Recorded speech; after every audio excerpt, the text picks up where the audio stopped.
Today, I'm sharing 8 dystopian predictions for the next decade from the minds of powers that be that hate capitalism and hate freedom, just to show you what they're thinking. Let's go. Let's start with an easy one that isn't that dystopian. The first prediction is universal work from home policies. And if you run a business, this may be an issue for you. So one of the things that The Guardian has predicted will happen in the next decade is everybody will simply be working from home. And I don't know how that means you're going to make cars or products or run an assembly line or do any kind of manufacturing, the kinds of things that you need to grow an economy, the things that the countries we talk about are doing much better at in their economy. But the part that really bothers me here is the Nomad Capitalist is not everyone wants this one. In fact, when you go to some of the countries that we talk about, you'll see less of an interest in work from home than you do in the West. Because I believe a lot of wealth in the next generation will be created outside of the West. If you want to take advantage of that, whether it's through your own company and where you hire, or as an investor, the idea of universal work from home policies just aren't as popular. When we announced the idea of selling our offices, our team in Armenia, for example, was very much opposed to that. They want to come in and work from the office. And I think that it's a challenge for folks who are making these predictions and driving policy in a bubble to try and imagine that everyone wants to be like them. They do it with politics and they do it with this. They like working from home. They project on everybody else. And I think it's very dangerous, whether it's within your own country. There are certain people who don't want to. And certainly, if you're going to think internationally, it's not going to work. Now, I'm sharing predictions written for The Guardian. This article was written 2 years ago, but it's interesting to see how some of these predictions have come along. These are 8 dystopian predictions that I believe are designed to impact your business, your wealth, and your freedom. Let's continue to number 2.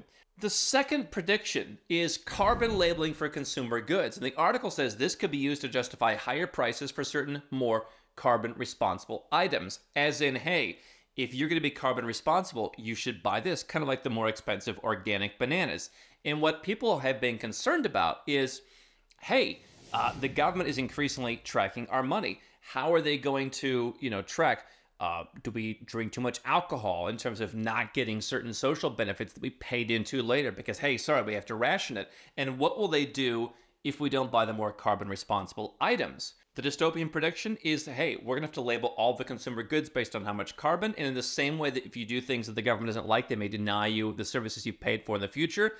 That could be a problem as well. You're already seeing it from Republicans in the United States in the presidential primary saying, why does Warren Buffett and Mark Zuckerberg need Social Security?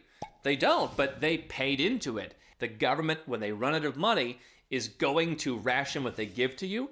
And they're increasingly looking to say, well, you didn't buy the right stuff, so we're going to be against you.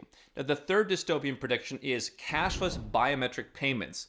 What the article says, like Apple Face ID, but for stores. And so, hey, maybe a convenient thing to have. Just get through the checkout line faster. You're seeing lots of different innovations, such as stores that don't have any employees. Just go in and grab and go, and it scans what you buy on the way out. One of the things that people mention about this is, there's a war on cash. They want to track everything you're buying. And what I'll tell you is, if you look around the world, not every country actually wants to ban cash. Go to the Middle East, go to certain places in Asia, go to any emerging country. They're not planning to ban cash. People couldn't handle banning cash. And if you think that every country is going to jump on board the bandwagon, just look at how Mexico responded to the pandemic. AMLO, the president, he said, listen, a lot of people work in our informal economy. If they can't go out and make a living, they're going to be in big trouble. We have to keep the country open so that people who rely on cash work out there in the field can survive. And he did that. And so if you think that the war on cash is necessarily going to happen everywhere, that there'll be nowhere to go when these kind of Apple Face ID, but for stores things come in and the government's going to control your life, I can tell you there will be somewhere to go. Now, the fourth prediction is climate migration, forcing huge populations to relocate, causing strain over resource allocation, border issues, culture, and the overall safety of millions. And by the way, this isn't just for emerging countries. They talked about the temperatures in the water of Miami recently. Look at what happened where I lived for part of my adult life in Arizona. It's the hottest it's ever been. And they said, under some terrible condition when the power grid were to go down, half of the city's population could need medical care. That's close to 1 million people in a city that has beds for 3,000. The infrastructure in a country like the U.S. is bad. Look at Germany last summer. We're going to throttle your ability to use air conditioning. I wasn't throttling my air conditioning in Malaysia, so somehow I was able to be more comfortable and more free living in Malaysia than a lot of people in Germany were.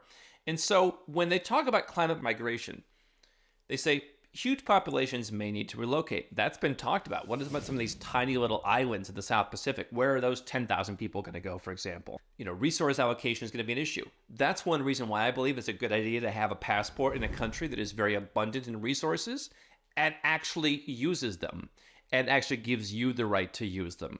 And so you can go to certain countries, let's say in South America. Chile's been one. They've taken a leftward turn. Places like Ecuador, perhaps. You can buy land. You can control water, for example.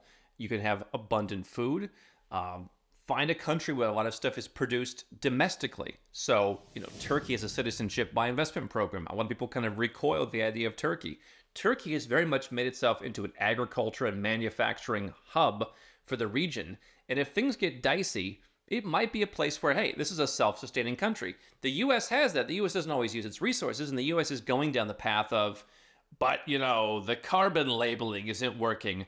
Are they going to be there the same way? Do I want to live in a country that's considered not a safe place to go? Do I want to pay more taxes to accommodate whatever would happen in this big migration?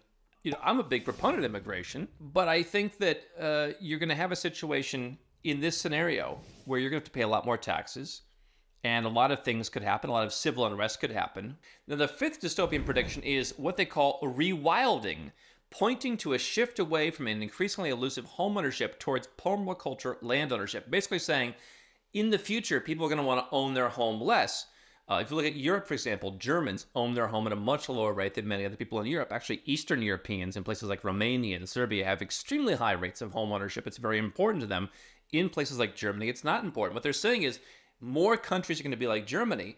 You're going to want to own agricultural land. Now, I've been saying that's important. I have some agricultural land in different places, including places where I have a home in the city. That land has increased in value 44 times over what I paid for it, according to the appraisers. Eastern Europe has very affordable agricultural land. You can't buy it as a non-citizen in every case, but in some countries you can, especially if you form a company to do that. South America is very open. Parts of Central and South America, Nicaragua, like in Ecuador, like in Colombia, are very open. Even in Asia, a place like Malaysia is open, where you can have that land. The powers that be are giving up on you owning a home. What I see in emerging countries, as the ones I mentioned, is that they still champion home ownership and they champion being more fiscally conservative. There's no doubt that the world as a whole is becoming more of a consumer culture. Even China, which is historically known for saving money at a very fast pace, is beginning this descent into consumer debt and spending more freely. So that's no doubt happening. But you're seeing homeownership at higher levels with much lower mortgages in many cases in emerging countries, which seems to me to be a very good indicator. The fact that in the West, they're saying, you know what, maybe you ought to give up on having a home and just focus on permaculture land ownership. Now, I'm going to talk about Amazon nations as the next dystopian prediction in a minute, but here's what I suggest you do, is have a basket of Plan B options. My personal experience as the Nomad Capitalist was Plan A. I moved overseas, I reduced my taxes, I enjoyed immediate greater personal freedom, immediate social improvements, found people who are more like me. I even had a friend of mine come from Switzerland a few months ago and talk to me. He said, some of the stuff that like Americans and Canadians are worried about, we don't even have it in Switzerland, and we're one of the wealthiest countries in the world. This stuff is largely relegated to the English-speaking world. You want to have, if you're not willing to move yet, at least Plan Bs. Now, you're not going to get an ROI with instant tax savings if you stay in your country, the way if you have a Plan A, but have a residence permit somewhere else. If you buy land, for example, in Ecuador or many other countries around the world, that entitles you to a residence permit. In a country like Turkey, buying real estate actually gets you citizenship. And then no matter what happens, you can go to that country or you can travel under that country's passport. And if something crazy is happening where you live, it's probably easier to be traveling somewhere else on a different passport. Imagine you were Venezuelan and everything just totally fell apart. Wouldn't it be better to have a second passport to know you had privileges to be somewhere else? That's what Nomad Capitalist helps our clients do. We help 7- and 8-figure entrepreneurs and investors, of course, who want to move somewhere else for tax savings legally. But we also help people establish an entire suite of Plan B services. It's never just one thing. You're not trying to collect one shiny object. You want to have banking. You want to have brokerage. You want to have, tax compliance. You want to have residence, citizenship, real estate, homes. It's all under one roof. I'm not aware of anyone else who does that. We've helped people with close to 100 different countries, 31 tax-friendly countries to move to all the way down the line. Anyway, go to nomadcapitalist.com and you'll learn how you can create either a Plan A or a Plan B. Either way, you'll make sure you're protected when things get squirrely. Now let's talk about Amazon nations, number 6. This one really speaks to me as the nomad capitalist, because what The Guardian says is the relationship between enormous corporations whose resources increasingly dwarf actual countries and small countries in need of debt relief will lead to unusually baroque tax evasion schemes and complex international monopoly issues. What The Guardian is basically saying here, what this writer is saying, they don't like competition. This is why the country that you are living in right now, if you're watching this, is going in the wrong direction. They say they're about competition and free markets, and then when countries say, you know what, we want to be competitive so we can get a slice of the pie, it's baroque tax evasion. Quite frankly, by the way, I don't think they should be allowed to say that. Tax avoidance, perhaps, right? I'm the goody two-shoes of the offshore world. I don't want to evade taxes. I'm not running away from taxes. But would I run to a place that has a lighter regulatory and tax burden? Sure. It just so happens that some of the places that I like to live personally happen to have low taxes. There's sometimes the kind of that cultural connection. But she's saying there's going to be small countries that maybe have debt issues, which whose fault is that? It's certainly not our fault as the business person. But small countries that are going to want to be the hub, for example, for some big new company. They're going to want to be the hub for a certain new industry like AI or crypto or blockchain or whatever else. What's wrong with that? Why is it we should all follow the United States when they say, let's make a bunch of rules against crypto? Why can't other countries do what they want and what's best for those people, right? When we had America first in the United States, why not Malta first? Why not Bolivia first? Why not the UAE first? That's what they want for their country. This idea that industries and companies are going to go where the conditions are competitive, there's nothing wrong with that. And by the way, you should. If you run a business, why are you staying and paying 43% taxes to get kicked in the teeth? You shouldn't do it. Go to these so-called Amazon nations, or at least, again, give yourself the option in the future. I think it's beautiful, and it shows exactly what I've been telling you for years. There's always going to be someone in a free market that stands up and says, hey, you know what? You're tired of those conditions over there? You're tired of having your freedom taken away? Come on over here. What's wrong with you going where you're treated best? Now, let's go to number 7, China power shift. We've talked about this. China may not be quite as relevant as we've been led to believe, but that doesn't mean that the West is going to be, breathe a sigh of relief, everything's so great. China's status as an economic, political, and cultural center will continue its meteoric rise. So the Guardian is taking the opposite position of what some folks at the New York Times and entrepreneurs who've been doing business in China believe. We agree that the U.S. will continue its downward spiral. Chinese consumption patterns will set the tone for the world. There's differing opinions on how important China will be. But what I think nobody disagrees on is every year the U.S. and the West, they lose a little sliver of their geopolitical and financial power every year. 15% decline in the U.S. dollar share of world reserve currencies this century. But we understand, even the Guardian understands, that the Western world will continue a downward spiral. Every year they're lower in the economic freedom rankings, the personal freedom rankings. Our Nomad Passport Index, the U.S. passport is barely 40th. This is not to beat up on the U.S. or to beat up on the West. It's to say that there's a power shift happening in the world, and you may not feel it yet because it's happening, 1% here and there. But it is going to continue to come. At the best case scenario, you're missing out on tremendous wealth being generated in the countries that we talk about, from those in Latin America to India to Indonesia. The up-and-coming ones are going to be those in Africa. The worst case scenario is your passport's going to be less relevant. If you're an American, you're not going to be welcome to do business in certain places. That may extend to others that these other countries don't like. You may be restricted in investing in certain places.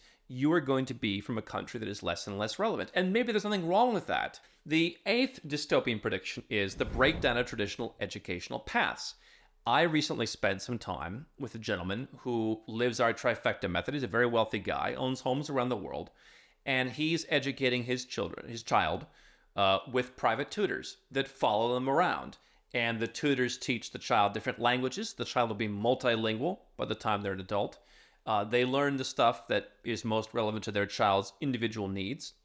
And they are not tied to any one particular place. Their child gets the benefit of traveling around the world. They have friends in all the different places. And traditional educational paths, what are we seeing? The US and Western countries have some of the lowest test scores on record. Every year they keep going down in the US. What are your kids learning? So I think that you're going to see less emphasis on universities. By the way, you have an entire industrial complex around, education in the Western world. There's this whole, bureaucratic core of folks who work in industrialized education. One of the big concerns for me is whenever you have climate migration or a breakdown of traditional educational paths or whatever else, what happens to everybody who is milking the old system for their benefit? Of course, the bureaucrats who live off of your tax dollars don't want you to pay less tax dollars. They don't want you to go where you're treated best, and they'll engage in one of the biggest currencies out there, which is shame, to get you to stop. And so those are 8 dystopian predictions that are up and coming. As always, my opinion is very clear. If you have multiple homes, multiple residences, multiple citizenships, by the way, those don't all have to be as expensive as the gentleman that I spent time with. You don't have to spend millions of dollars or millions of euros on a beautiful villa. You can get apartments, you can get land, you can get stuff that's not that expensive. You can open up bank accounts in other countries with as little as $1. No matter how much you have, there's a way to do this. But if you are successful, you are especially going to be a target. The idea that you would even engage in competition for your business, how dare you? That's the narrative baked right in here. And that's exactly why you need to have the options. They're getting harder. The banks are getting harder overseas. The citizenships are getting a little bit harder. It's a good idea to do it now. If nothing else, if you don't want the tax savings of moving overseas, put the plan B in your back pocket. Keep it ready for when some of these things come to pass. That's what Nomad Capitalist helps people to do.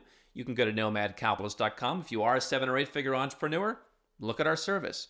If you're not quite there yet, look at a live event. Look at something else. See how we can help you put this together, because I'll tell you what, I feel a lot better with my system of having total diversification for whatever's going to come in the next decade.